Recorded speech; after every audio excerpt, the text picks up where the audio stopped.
Are you ready for true happiness, for deep fulfillment, for feeling alive, on purpose, and in control of your life again?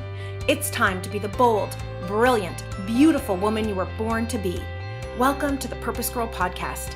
I'm women's happiness and life purpose expert Karen Rockhind, and I'm going to teach you how to live on purpose, feel alive, and be happy in every aspect of life. I'm going to get real about my life and interview women who are living on purpose so that you can finally live yours. Welcome to the show.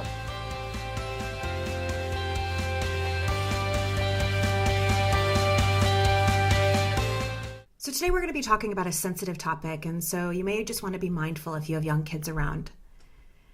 This week, both Kate Spade and Anthony Bourdain, two beloved celebrities, died by suicide. And of course, their deaths are no more important than the 45,000 other people in the United States and 800,000 people worldwide that will die by suicide this year.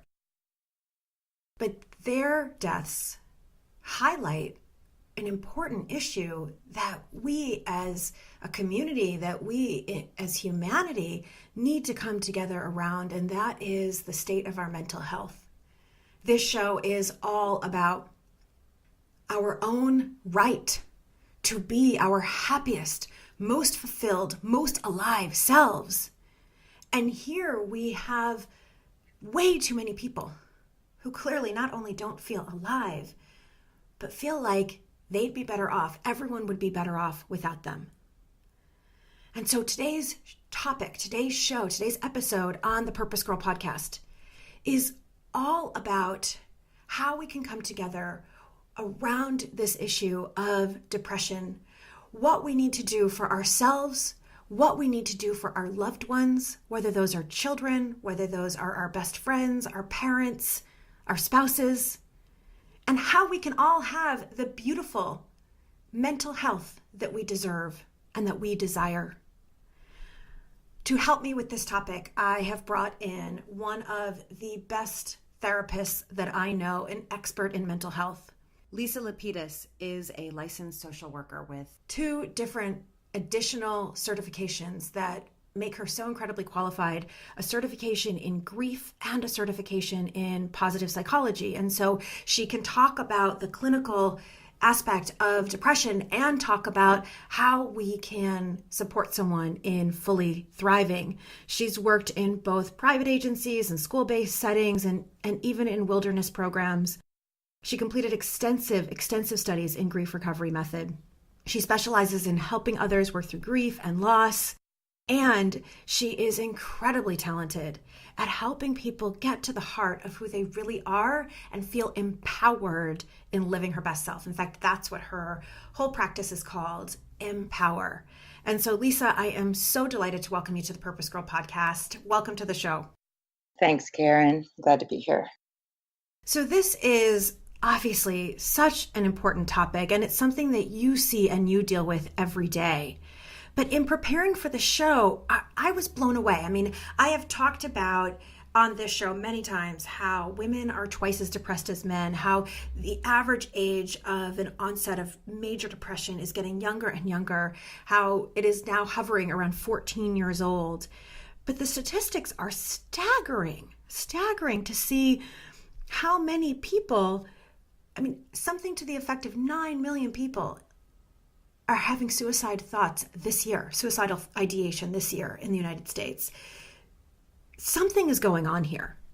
So let's dive into this, right? So why are we seeing so much depression right now? You know, I believe there are a lot of reasons. I don't think there's any one reason. I think in a lot of ways, as connected as we believe we are with social media, email, every form of communication, we don't connect with people the way we used to. I think a lot of people are creating images for themselves that are impossible to live up to in their quote unquote public social media life. And I think there's also a lot of comparison going on where people see other people's lives, their Facebook life or their Instagram life, and it looks better than their own. So I think a combination that we're not connecting, we're so busy, And, we're comparing ourselves to, these advertised lives that Hmm. everybody has that are very difficult. I think also a big difficulty is access to mental health care. Uh, Hmm. so expensive. Insurance companies are limiting mental health care more than, they separate medical from mental health. And as we know, it's all just our health. Yes, yes. I mean, it's mind, body, spirit, and we know so well from the research how the body and what we eat and whether or not we take care of our bodies and exercise impacts our mind, and how much our mind then impacts our body. I mean, it's so connected. So you're bringing up a few points, and I want to dive a little bit deeper into each one. So first is connection. I mean, so you're right. We do have this false sense of connection right now because we're quote unquote connected 24 hours a day. Hmm. But it's not real connection. Exactly. I used to think a lot about how at least this country and a lot of countries, because we think about city life, were built on community, right? It's like people would sit on their front stoops, and as they were coming home from church or from the office, they would connect with their neighbors, and there would be like communities built, around a few blocks. And now how all like the new development houses, the porches are in the back, it's like a backyard, and so people are so disconnected and getting in their cars. So I've read some about this and from a positive psychology perspective, but I'd love to hear from you. How does connection and depression and well-being play together? Well, I think in a lot of ways. I think, first of all, when we get together, we usually give a hug or a kiss, or, Mm, there's some touch. We look each other in the eyes. We all have energy that comes out of us. We receive energy, from each other, the vibrations that come out of us. And, a screen is not the same. So we don't have that face to face connection. I also think we're raising a generation of kids who don't really know how to, well, they're adults now, starting, I guess, Generation Xers, their whole connection has been on a screen. yeah, yeah. The millennials, kind of the younger generation, kind of probably where your kids are, or just below us, folks in their 20s, or in their teens. Right, it's a totally different. The best screen we had was Atari, right? When we were growing up, it was a different world. Pong. Yeah, So I exactly. think that a lot of people aren't as comfortable. So many people Mm, today almost get annoyed when it's a real time phone call instead of a text message, because right. people want to answer when they have time. So I think that a lot of times we don't make time for connection, and the less we do it, the less comfortable we are. Right. That is so, right. Because now people then probably have social anxiety and how do we connect? And I don't know the right thing to say. And because they only know the image, how to stay inside of the image. This is so interesting because, the research is super clear about this, that the number one leading cause of well being is close connected relationships. And so we also know from research, and I don't have the study in front of me, that being isolated, that feeling lonely can be as bad for you as cigarette smoking. Exactly. Yeah, so we are wired as human beings to connect. And it's amazing if we look back to kind of how that happened. Our early ancestors, in order to survive against like the dinosaurs, they had to work together and come together and help each other out and raise each other's children. And that's the whole phrase, it takes a village, right? And so Right. And it's tribal. yes, yes, it's tribal. We crave connection. I think actually under for every human being, I think under everything is just this deep desire to belong. And touched, touched. Yes. I remember when my daughter was born, she was premature. And at that point, they thought that holding a baby burned calories. Um, so when she was about a year old, and we would fight over who got to hold her because she could only be held once a day for very short Hmm. periods of time. A year later, they came up with the kangaroo method. And what they found was skin to skin contact caused them to thrive. Wow. And Right. so, just a simple touch, a touch on the hand, a hug for sure. Um, it's just so important. And I think it's getting lost. So many people work from home with their Hmm. You have to make an effort to actually have face-to-face time. But I think also people suffering depression can feel lonely at a family gathering.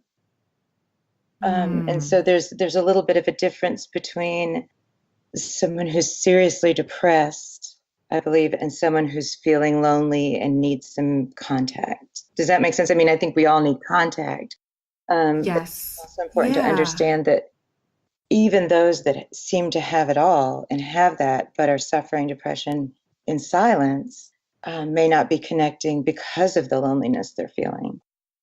Right. Right.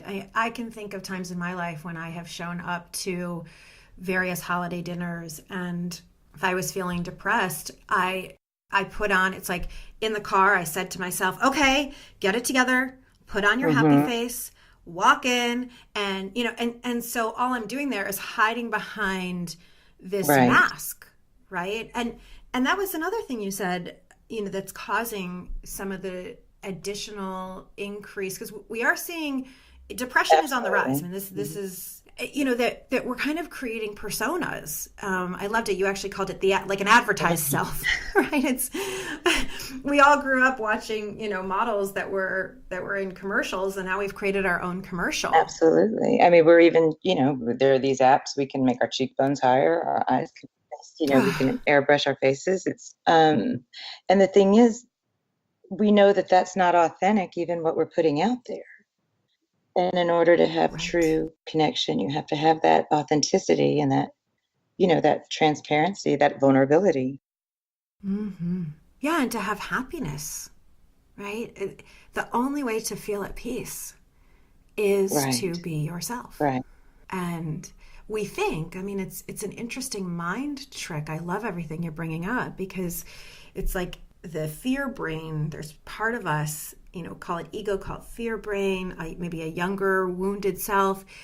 And you can even see this in teenagers and in people our age, that we think that we'll be safer. We think we'll feel at peace if we can just look like that person, like that Kardashian, or we could just wear Right. the clothes. But it actually does the opposite effect, right? Because then we're not being authentic. And when you can be yourself, it's like a deep sigh of Because then you can be relief. fully supported. Yeah, yeah, it's so interesting. This weekend was the Pride Festival here in Philadelphia, and I've wanted to go for a long time, and I never have. And I've really been coming into my own and really looking at what are the kind of disowned parts of myself that I have been hiding because I was afraid if people knew about them, then they wouldn't Right. like me or love me. And, one aspect of myself is Right. being bisexual. Another aspect of myself is I love wearing hot leather mama motorcycle clothing. And, would my corporate clients want me to wear that? No, I'm not going to wear that on stage. But like, so I haven't been putting that out in the world. And I decided to put on one of my outfits and go to Pride Festival. And I was so inspired by these people being Exactly. themselves. And it was like, that's where it's at. And if we could help teenagers, if we could help our friends, if we could all take a stand, that I'd rather see the real you, sadness, Mm. anger, grief, all colors of the rainbow. I'd rather see all of you than see this Well, and advertising I think image. you're exactly right. There's one client that comes to mind when he first started coming. He was a senior in high school. He was gay. He lived in a very, very small town in Alabama. He felt like he was ugly, ostracized. You know, um, Hmm. growing up in the Bible Belt, he was going to hell because of his sexuality. And through, about a year of therapy, I got the most beautiful letter from him Hmm. that this process has helped him see the beautiful human being that he is, that he's fallen in love with himself. And now he's so beautiful. He lives out loud, he smiles, he's open. And I think that the biggest thing is learning to love and accept yourself. Because if you don't feel that way, you don't really believe that others can or will. That's when we hide. Yes. We should hide for everyone. Yes. Yeah, I mean, it's a journey for all of us. I mean, first of all, what beautiful work you did with him. Thank you for sharing that, and thank you for the work that you're doing. Thank you. Yes, it's an honor to be on Hmm. people's journeys, isn't it? Yeah, it's such an honor, a real honor. I'm thinking of a client of mine who she was adopted and never felt like she could be herself around her family, not her mom, not because she was adopted, but just the way that her mom kind of handled things and never wanted her to explore her biological roots. And through our work together, she did the 23andMe and she got her papers. And I mean, it was just like it was like you could see her Hmm. become whole, Yeah. right? And then start to explore these And parts that's of such an herself. interesting Yeah. concept too, because I think a lot of kids that are adopted hear the story, we chose you, we wanted you so badly, we weren't happy until we could get you. And sometimes that can even put a responsibility that I don't want to be sad or upsetting in any way to my parents because I'm what brought them joy. And so I think Hmm. that a lot of times Hmm. also, adopted or not, we feel like our job is to bring others joy. And I don't want to be a Debbie Downer. I don't want to inflict my pain on someone. I don't Right. want to Right. Thank you for bringing this up. Right. Because, you know, most of my listeners are women, and I don't know if this is different between men and women. I imagine that it's true for both. I just hear from a lot of women, and I know for myself, we've been told, turn that frown upside down, put on your smile face. You're not pretty when you don't exactly, smile. exactly. Or go get yourself together, come back when you've gotten it together, right? Yes. Yes. It's like, no, I Right. want to I let it am out, together and So, I'm also sad. mm, oh my God, I want to pause right there. That is so beautiful. Can you I say that am again, Lisa? together and I'm also sad.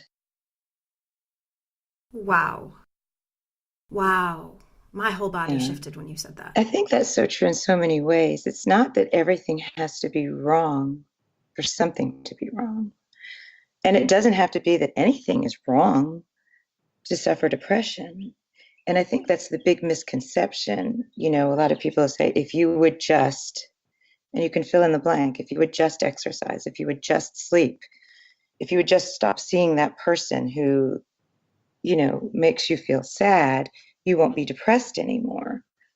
Mm. And I think that there are a lot of things that we can do to treat depression and to battle depression. A lot of people have to battle that every day. It's not that it goes away necessarily.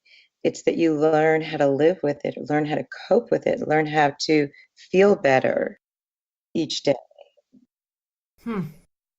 Yeah. So thank you for bringing this up. This is so important, Lisa. I'm so appreciative and so in awe of you and your work.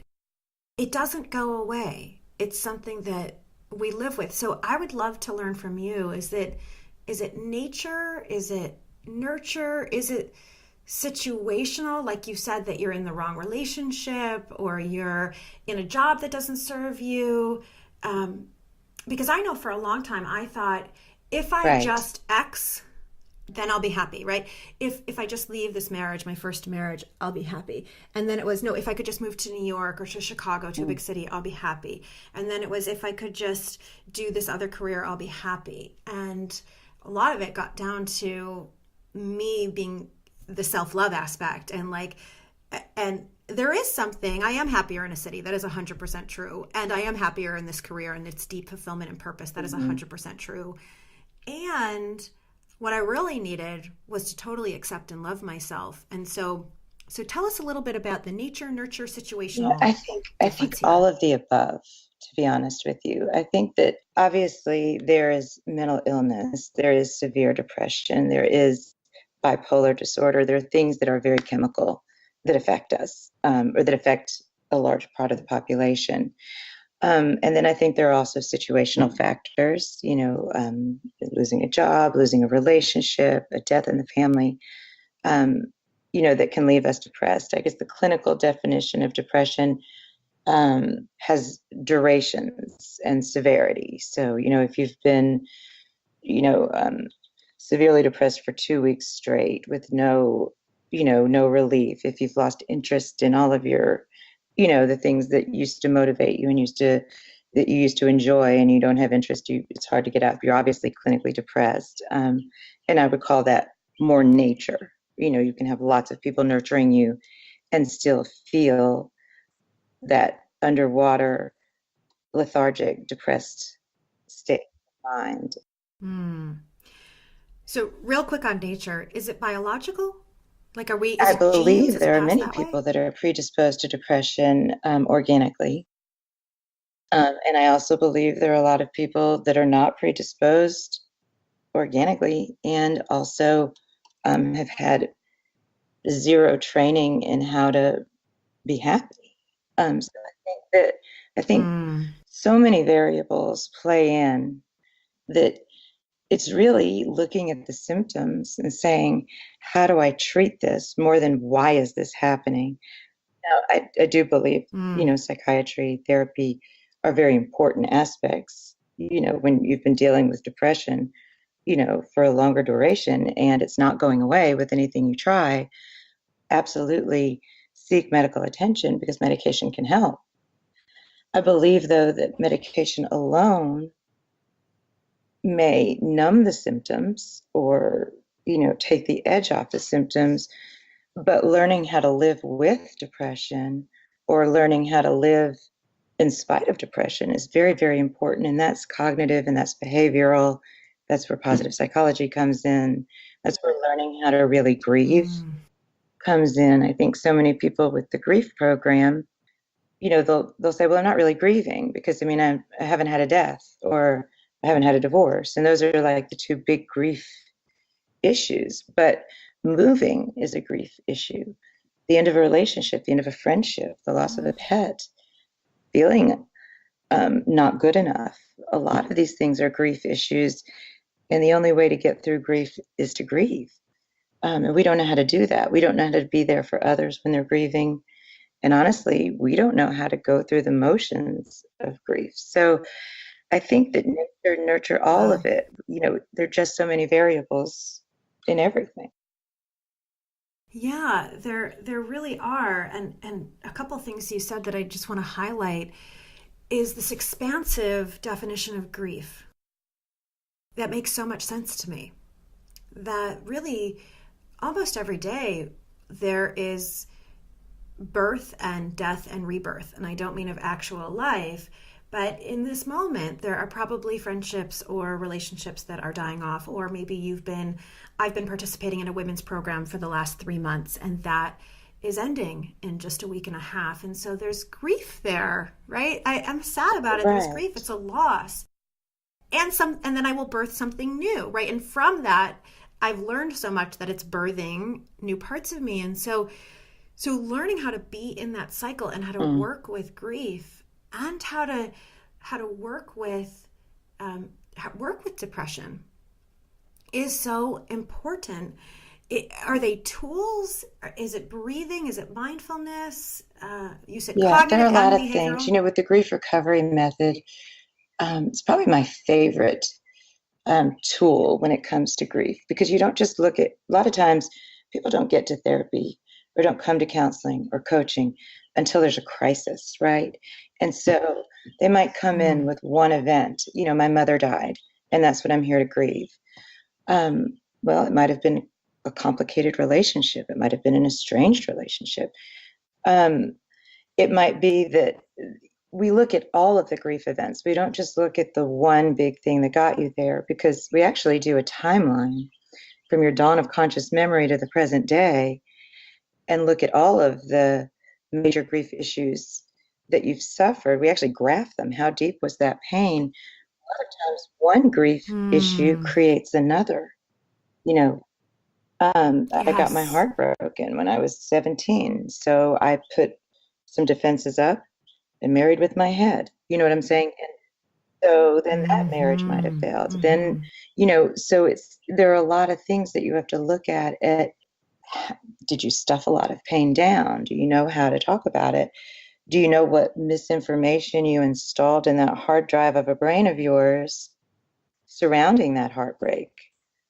Was it, I'm not good enough, I'm not thin Right. enough, that's why that person left me, or that's why this group of friends ousted me. I think a lot of times feeling left out, another beautiful social media result, I'm saying that a little sarcastically, you see what everybody else is doing. It's like, oh, why wasn't I invited to that? Or Oh, right, why wasn't right, I right. tagged? Or there's so many things that go in Mm, to grief, into understanding what we're feeling. We don't even take the time a lot of times to check in with how we're feeling because we're so busy, we're robotically going from thing to thing.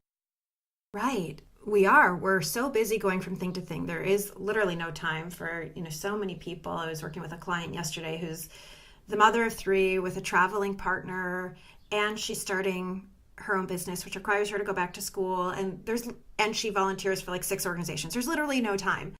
Mhm. And are we busying ourselves Well, that's the to thing. Even avoid? when we're in between busyness, we're looking at our phone in the parking lot to see if we missed anything.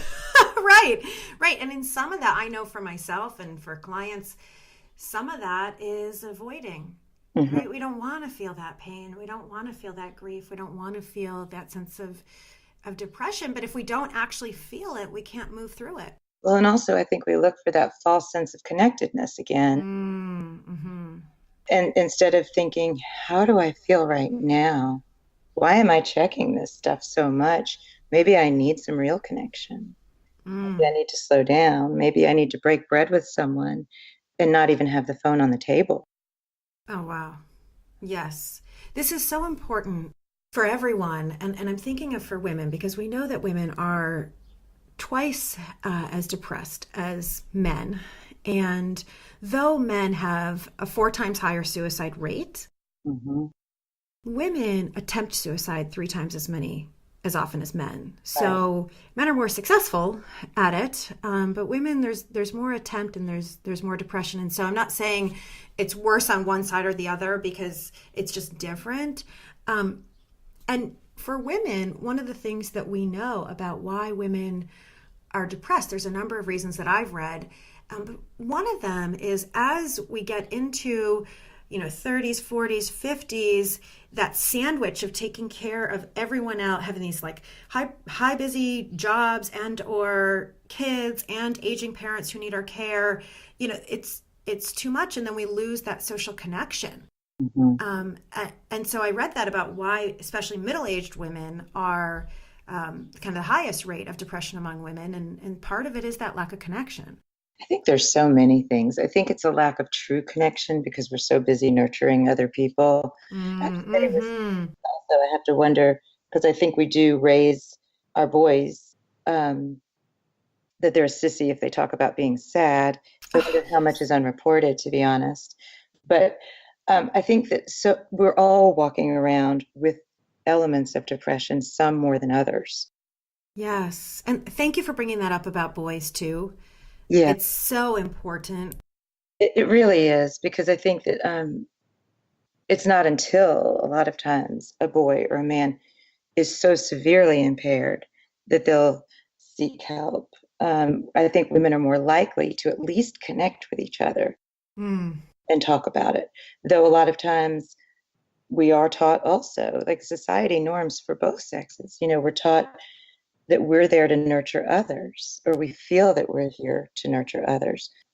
I have the easiest time nurturing. Allowing someone to nurture me is very difficult Mm. because it feels like you're taking or you're, you know, burdening or being silly. And I Yes. think that, there was just a documentary released by Kevin Hines. He actually jumped off the Golden Gate Bridge, and he survived his suicide attempt. Whoa. Um, and he's coming out with a documentary called The Ripple Effect. Hmm. And I can't wait to see it. I've only seen trailers. I don't think the official release has come out. Um, but men and women, I believe, like he talks about how he was pacing back and forth on the Golden Gate Bridge at 18 years old before he left to go. He wrote a note. He went into where his dad was sleeping. His dad said, "I love you, but I don't have to be at work till 9, so go back to sleep." cried on the floor, rocked himself, said, well, I just want to tell you I love you. So he felt connected to his dad. Something in his brain said, tell your dad he loves you the most. He'll be there for you. He'll help you. But that other voice in his head, and this is where sometimes the mental illness takes it to another level, said, no, you have to die. If you tell him, he's going to stop you.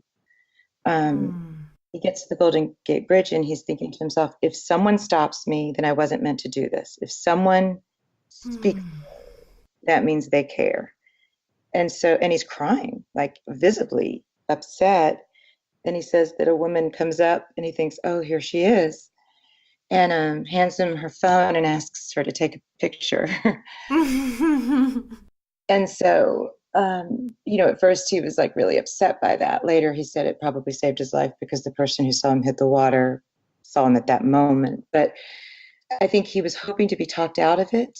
But he also had this voice in his head telling him to do it, telling him that nobody needed him in their lives. They were better off without him. And that's another thing I think to focus on with women, especially women, because we don't want to be selfish, God knows, right? And so we don't want to be a burden to anyone. And so many people will say suicide is such a selfish act. And I think that's just a very uneducated person.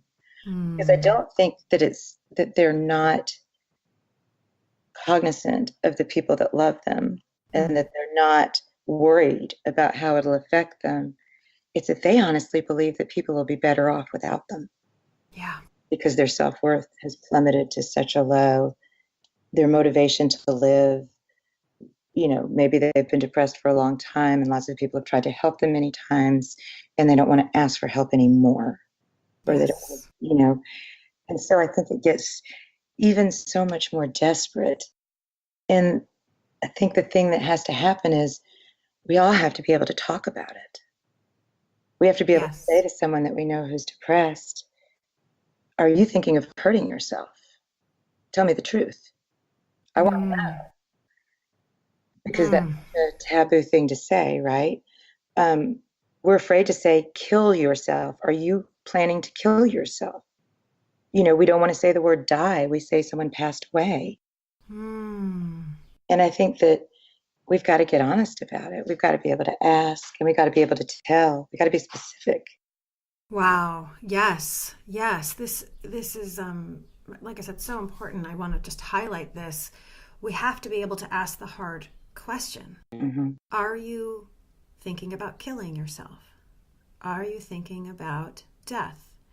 And you're right. I'm thinking, I say pass away, and you're right. Let's be clear. So if someone died, they died. Let's talk about it. It hurts. They're gone. Yes. Yes. I mean, I could talk to you for hours and hours, and I would love to have you back on the Purpose Girl podcast, and we'll talk about so many different topics. And I know you and I are talking about a retreat for next year, and you are going to be assisting me on the upcoming Gifts of the Goddess retreat in Greece, and it's going to be so powerful. So excited about it. So excited, coming up at the end of September 2018. Just in our final couple moments here, how do you know, let's talk about children. So those of you who out there, you have children or nieces or nephews, or you're a teacher, how do you know if a child is depressed? When do you intervene? What do you do? I mean, I think you look for the signs when they've lost interest, when they're not connecting, when they're not even interested in the things that they've always been interested in. You talk to them. Are you feeling sad? There's a fantastic book as far as children go, How to Talk So Kids Will Listen and How to Listen So Kids Will Talk. And it teaches you to form open-ended questions and to allow that pregnant pause or that silence for them to speak. Like, kid comes home from school, everybody hates me. Well, most of our reaction is, nobody hates you, you're great. Or did you do something that made your friends mad? Right? Instead of, wow, do you feel like nobody likes you? Tell me more. Yeah, so just being there, listening, meeting them where they are, and tell me more. Tell me more is such a powerful statement, such a powerful question. It's a question, it opens up space. Well, and it's funny, Ted Klontz, one of my teachers, said, making a demand when you want more information is actually more effective than asking why. Because Mm. why do you feel that way can feel defensive. Tell me more about Mm-hmm. how you're feeling can feel more inviting. And so there's skills that we can learn to draw people out and have them tell us more. And wow, Yeah. that must be, you must really be sad. Let them own that. And then what do Mm-hmm. you think you should do? But allowing, it takes people to really think after you've invited them to tell. So allowing that silence, not filling it, gives them that space. It might take a minute, it might be awkward. And I think that's not just for kids, though. I think that's for all of us. Yeah, and allowing the silence. We've become a culture that's, a fast food culture that's so uncomfortable with silence, and letting there be the pause. Often we need the pause to feel into what that answer is and what the truth is. And in a pause, give someone that space. I love that. And when should someone actually call a doctor? So, whether it's someone who's listening out there for themselves or for a child or a friend, when do we seek medical attention? I think as soon as you realize you're depressed and it's not getting Mm-hmm. better, and you've tried what you've tried, call right away. Um, Mm-hmm. you know, I don't think that every time you go to a doctor, you go to a therapist, it's that they're going to put you on medication. And so many people can be afraid of medication. But, you know, try some cognitive behavioral therapy first. As long as, Mm-hmm. if you're already feeling suicidal or suicidal ideations, if you've thought of a plan, if it's something specific, if it's a lethal plan, if you have that part of the plan available anytime, right? Um, they call it SLAP. It's, do they have a specific plan? Is it lethal? Is it available? And is there any proximity of help where someone might intervene? And Mm. that's kind of like an assessment. But if there's suicidal ideations going on, first of all, I don't think you should wait for suicidal ideations. We go to the doctor yearly for our eyes, our Mm. teeth, a physical, and we check the state of our health physically, right? We never go to a mental health yearly exam. Doctors Right. don't ask us at our physical, have you been depressed? Are you feeling anxious? Have you ever had a suicidal ideation? Why isn't that in the paperwork? Why isn't that asked when they're taking your blood pressure, when they're looking at heart Yes. rate? I think waiting till a crisis makes it that much more difficult for you and your helper to intervene. Why not prevention? Why not learn how to talk? Yes. Oh my gosh, I love this so much, and it's a huge part of so an annual mental health checkup, and it's part of why I love positive psychology and coaching. I love all of it. I mean, I can't do what you do. It's incredible, but we don't have to just seek support when we're at the bottom of the barrel, -8 in life. Seek it to say, you know what, I feel okay, but something's off. Seek support then, a therapist, a coach, a group, something that you can then say, okay, before I get to -5. Or even if nothing's wrong, maybe I should just go check Yeah, in and see what the state yeah, of my mood is, see what the state of my yeah. health is. Maybe I'm mentally healthy, but maybe I could be even mentally healthier. Right. Maybe I could really thrive, Hmm. right? I think most of us are just kind of bubbling along. And the beauty is, even if you're not clinically depressed or severely depressed or depressed at all, the question is, what would it look like if you lived at a +8, if you were really And that's thriving, where if you positive psychology is so amazing because it's the science of thriving, not simply surviving, right? yes. And we need both, right? We need both. So Lisa, I'm sure people listening to this are going to say, is she available to help me or help my child? I know you're in Hmm. Alabama. And do you work with people everywhere? Can people work with you on phone Yes, I can and, do and phone Skype? sessions, I can do Skype sessions. Absolutely. Excellent. So, in order to be in touch with you, your website, how do people get in touch with you? Okay, well, they can call Empower Behavioral Health in Huntsville, Alabama. It's 256-519-9144. Or they can contact us through email through our website at info@empowerhsv.com. And again, our website's empowerbehavioralhealth.com. Great. Great. We will put all of that in the show notes. We'll also put the book that you recommended in the show notes. I appreciate you so much. You're such a beautiful soul and have so much wisdom to share. You know, I love when I have guests on to ask them just a quick couple of fun questions. Even though this is not a fun topic, I still would love to hear your thought on this. So very quickly, what do you think is one thing everyone should do at least once in their lifetime? Ooh, everyone should do at least once in their lifetime. I would say fall in love. I love that. So even with the heartbreak, even with all that, If the you've been falling in love by a is... parent, if you've been whatever, fall in love with someone. It doesn't have to always be romantic love, or try to fall in love every day, but at least Ooh. yeah. Oh, that is so, so, so good. And with that, thank you so, so, so much, Lisa. You have been so informative. You have been so helpful. I know for me, I mean, my soul feels so full. And for all of the listeners out there, we thank you from the bottom of our hearts for all that you're doing in mental health and for teaching us what to do with mental health. And everyone out there, remember that if you or someone you love is suffering, please get the support, get the love, get the help that you all need. Ask the hard questions. And if you liked this podcast, please, please, please rate it, review it, download it, subscribe it. Please share this with friends, with family. This is such an important topic. We need to spread the word. So if you have book clubs, share the podcast. If you have groups of other parents at the school, share it with the school. Let's get this message out and let's get Lisa's wisdom so that we can all take care of our children, take care of our friends, our parents, ourselves. So please share this widely. And with that, most importantly, please take care of yourself. May you live purposefully. May you love yourself and may you love life. Bye for now.